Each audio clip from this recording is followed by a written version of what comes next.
नमस्कार साथियों, मैं कन्हैया स्वागत करता हूं अपने YouTube चैनल पर। तो साथियों, आज मैं आप लोगों के लिए लेकर आया हूं प्लेटफॉर्म प्रैक्टिस सेट, जो कि बहुत ही महत्वपूर्ण प्रश्न है। तो प्लीज़ आप लोग वीडियो को लास्ट तक देखिए, क्योंकि इसमें एक एक प्रश्न जो है वो बहुत ही महत्वपूर्ण है। इसके साथ साथ आप लोग प्लीज़ वीडियो को लाइक कर दीजिएगा और चैनल को ज़रूर सब्सक्राइब करिएगा। तो चलिए शुरू करते हैं आज का पहला प्रश्न। कंबोडिया के किस शासक ने प्रसिद्ध अंकोर वाट बनाया?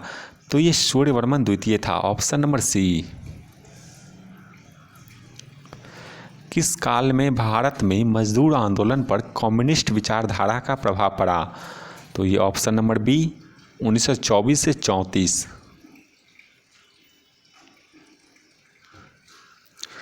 विक्रमशिला विश्वविद्यालय की स्थापना किनके द्वारा की गई? तो ये धर्मपाल के द्वारा। Option number B. शाहजहां के काल में कौन यूरोपीय यात्री भारत आया?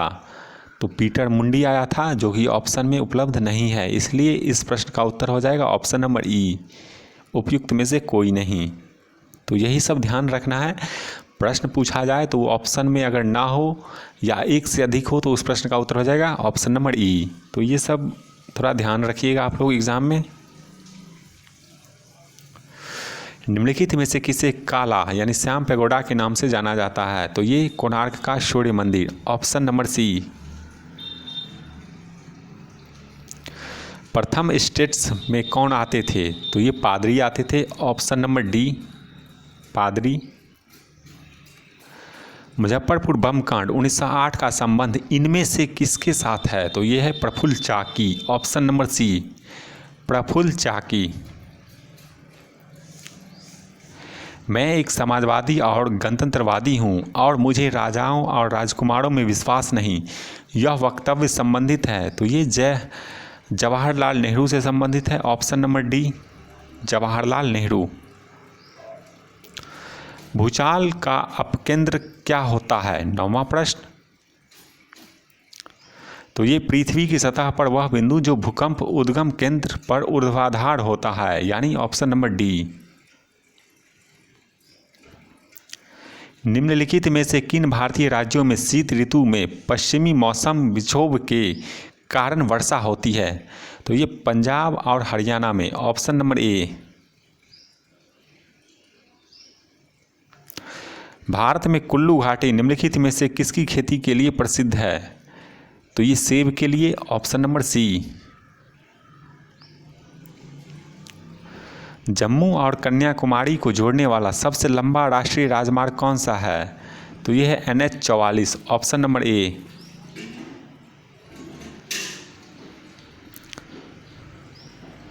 भारत का मुख्य भूमि सुदूर पश्चिमी बिंदु है।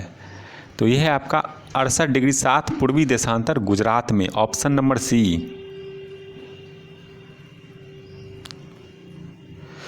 1953 में पहला पिछड़ा वर्ग आयोग डैश की अध्यक्षता में नियुक्त किया गया। तो किसकी अध्यक्षता में नियुक्त किया गया? तो काका कालेलकर। ऑप्शन नंबर ए। संयुक्त राष्ट्र UN जनरल असेंबली की अध्यक्षता करने वाली प्रथम महिला थी। तो ये Vijaya Lakshmi Pandit. Option number B. लोकतंत्र को सशक्त बनाने में क्या चुनौती नहीं है? तो वो है जाति प्रथा का उन्मूलन। Option number D. निम्न में कौन सी मदेश संवर्ती सूची के अंतर्गत आती है? तो यह है आपका ऑप्शन नंबर बी, मजदूर संघ। राज्यसभा का पीठासीन अधिकारी कौन है? तो यह है भारत का उपराष्ट्रपति। Option number D. किस संवैधानिक संशोधन विधेयक द्वारा संसद ने मतदान की आयु को कम करके 21 वर्ष से 18 वर्ष किया था? तो वो था 61वां संविधान संशोधन अधिनियम, जो कि ऑप्शन में उपलब्ध नहीं है। तो याद रखिए इस प्रश्न का उत्तर हो जाएगा ऑप्शन नंबर ई, क्योंकि 61वां संविधान संशोधन जो था उसी से ये 21 से 18 वर्ष किया गया था, जो कि ऑप्शन में नहीं है। प्रकलन समिति में कौन सम्मिलित किए जाते हैं? तो लोकसभा के 30 सदस्य, यानी ऑप्शन नंबर ए। किसने लिखा है गुण खून में होता है शांति में नहीं? ये हिटलर ने लिखा है। ऑप्शन नंबर ए। आर्थिक सुधार के प्रमुख घटक हैं? 22वां प्रश्न।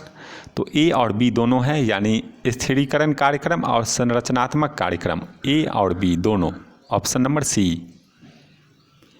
मानव विकास सूचकांक में क्या सम्मिलित नहीं है? तो ये है आपका ऑप्शन नंबर डी जो है वो सम्मिलित नहीं है, यानी जीवन स्तर, जीवन प्रत्याशा और ज्ञान, ये तीनों ही मानव विकास सूचकांक में सम्मिलित होते हैं। अर्थशास्त्र में भूमि का क्या तात्पर्य है? तो इस प्रश्न का उत्तर हो जाएगा ऑप्शन नंबर डी, उपयुक्त सभी। जंगल, नदियां और कृषि भूमि, ये सभी अर्थशास्त्र में भूमि का तात्पर्य है। बिहार में किस जिले की जनसंख्या सबसे अधिक है? तो वो है Patna, option number C, Patna. Bihar में कृषि श्रमिकों की संख्या में वृद्धि का कारण है? तो 26वां प्रश्न। तो ये हो जाएगा ऑप्शन नंबर सी, कृषि का पिछड़ापन और सहायक उद्योग धंधों का अभाव। मजदूरी में कटौती द्वारा रोजगार में वृद्धि की जा सकती है, यह कथन था? तो यह पीगू का कथन था, ऑप्शन नंबर बी।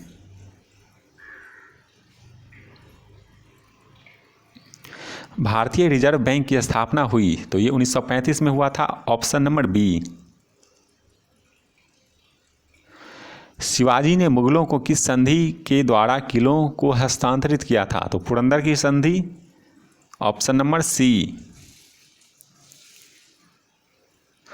असहयोग आंदोलन को क्यों निलंबित किया गया था? तो ये चौरी चौरा हिंसक घटना के कारण, ऑप्शन नंबर डी, ये आपका गोरखपुर में हुआ था। किसने कांग्रेस से अलग होकर पृथक कांग्रेस राष्ट्रवादी दल का गठन किया? 31वां प्रश्न। तो ये किया था मदन मोहन मालवीय ने, ऑप्शन नंबर डी।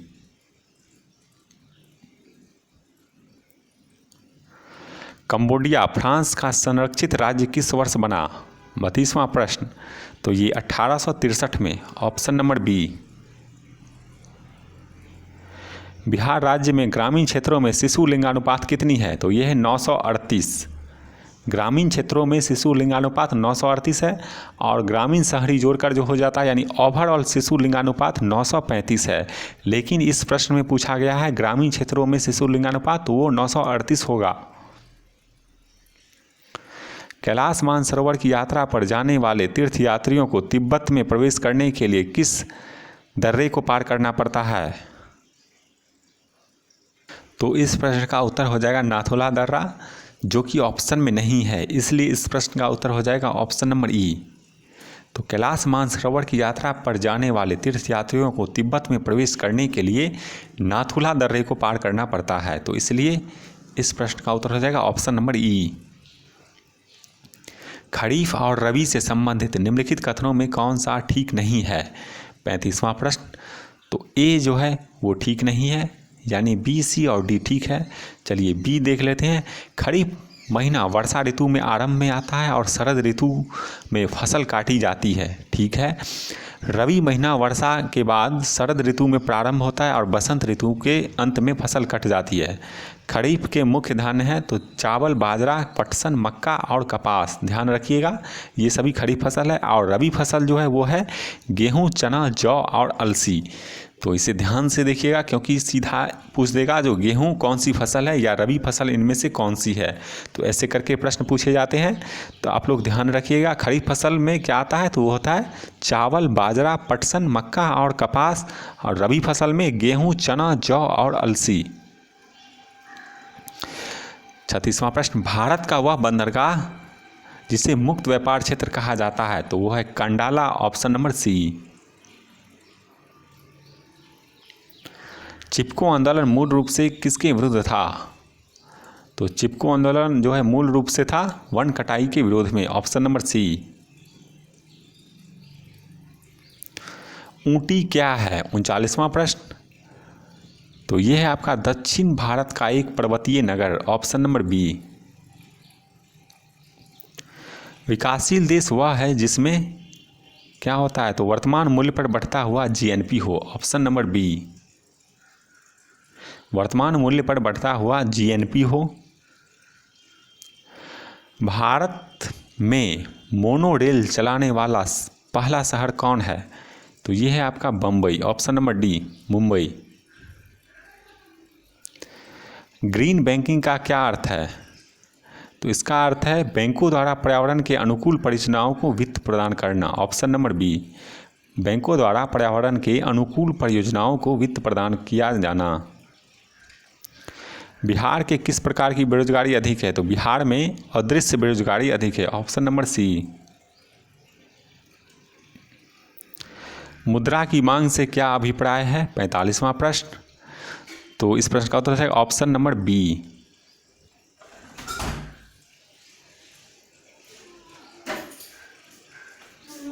तो मुद्रा की मांग का अभिप्राय क्या है? तो यह है आपका लोगों द्वारा नकद के रूप में मुद्रा का जमा रखना, ऑप्शन नंबर बी।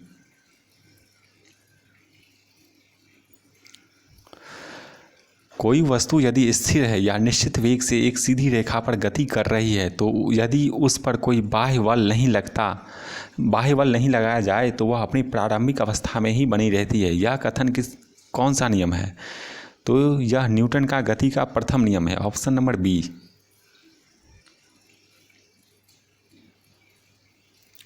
निम्नलिखित में से कौन 19वीं शताब्दी के भारत में सामाजिक सुधार आंदोलन का अग्रणी नेता था? तो ये था आपका ऑप्शन नंबर बी, राजा राम मोहन राय। ब्रह्मांड में न्यूनतम संभव तापमान कितना है? तो यह है -273 डिग्री सेल्सियस, ऑप्शन नंबर ए। निम्नलिखित का सही मिलान करिए। तो चलिए मिलान कर लेते हैं।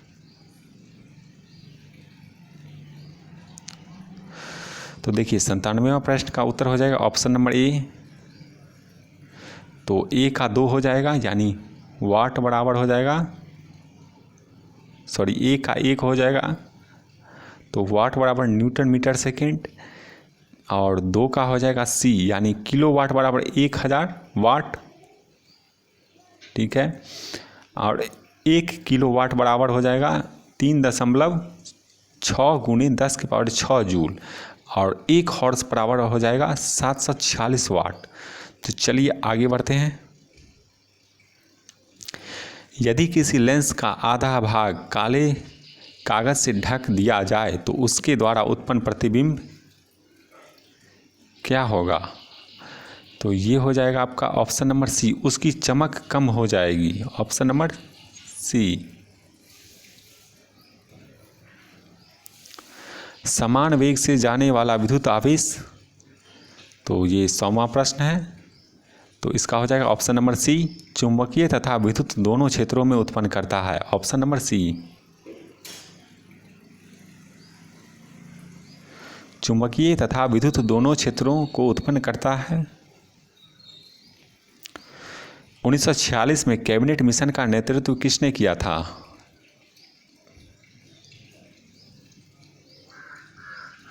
तो 101वां प्रश्न, 1946 में कैबिनेट मिशन का नेतृत्व किसने किया था? तो ये किया था आपका सर पैथिक लॉरेंस द्वारा, ऑप्शन नंबर ए।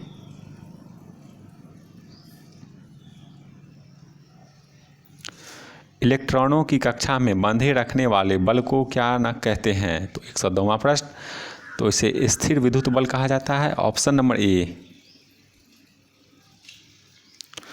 पटाखों से निकलने वाली हरी ज्वाला निम्न के कारण उत्पन्न होती है।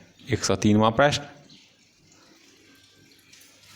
का उत्तर हो जाएगा ऑप्शन नंबर ई, पटाखों से निकलने वाली हरी ज्वाला बेरियम के कारण उत्पन्न होती है।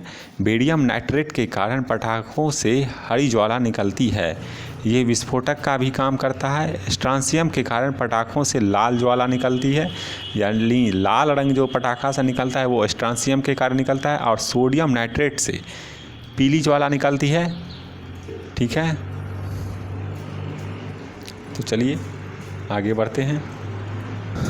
H2SO8 में S के ऑक्सीकरण संख्या है 104वां प्रश्न, तो ये C हो जाएगा +6।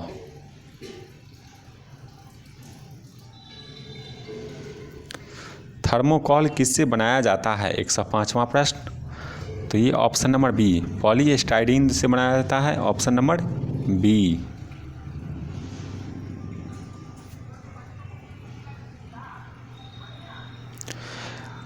कार्बोनिक अम्ल है तो ये क्या है? तो ऑप्शन नंबर C6H5OH है, ऑप्शन नंबर सी। 1 लीटर जल में अणुओं की संख्या होती है तो ये 3.5 × 10⁻25 यानी ऑप्शन नंबर बी।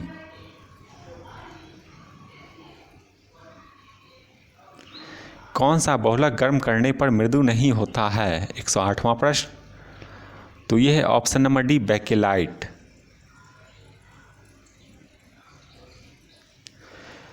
नेप्थेलीन तथा बेंजोइक अम्ल का पृथक्करण की श्रेष्ठ विधि क्या है? 109वां प्रश्न। तो यह है ए, ऊर्ध्वापातन।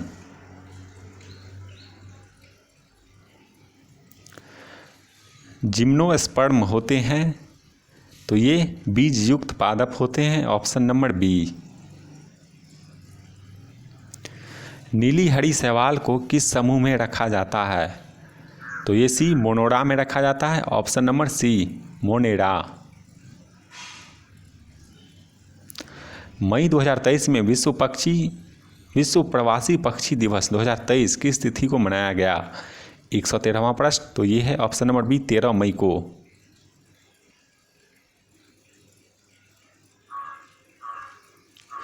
जनवरी 2024 में वार्षिक आसियान पर्यटन मंच की मेजबानी किस देश द्वारा की जाएगी? तो ये लाओस द्वारा किया जाएगा, ऑप्शन नंबर ए।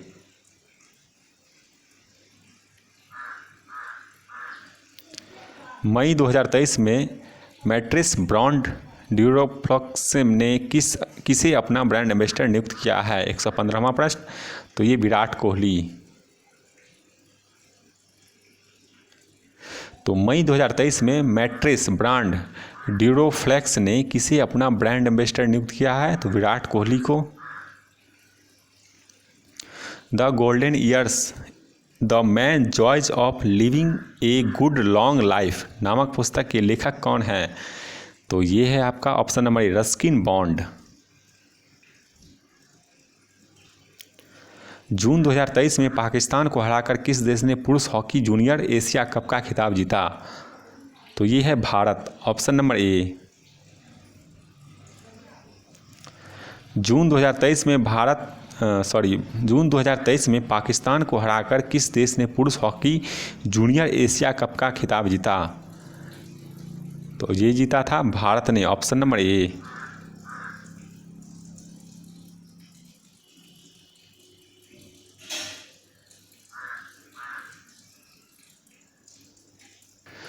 NHPC लिमिटेड इंडिया का कार्मिक निर्देशक किसे नियुक्त किया गया है? 119वां प्रश्न।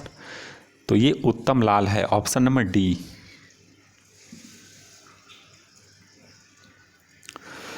ग्यारह जून 2023 को ICC की सभी खिताब जीतने वाली दुनिया की पहली टीम कौन बन गई है? तो ये है ऑस्ट्रेलिया, ऑप्शन नंबर ए।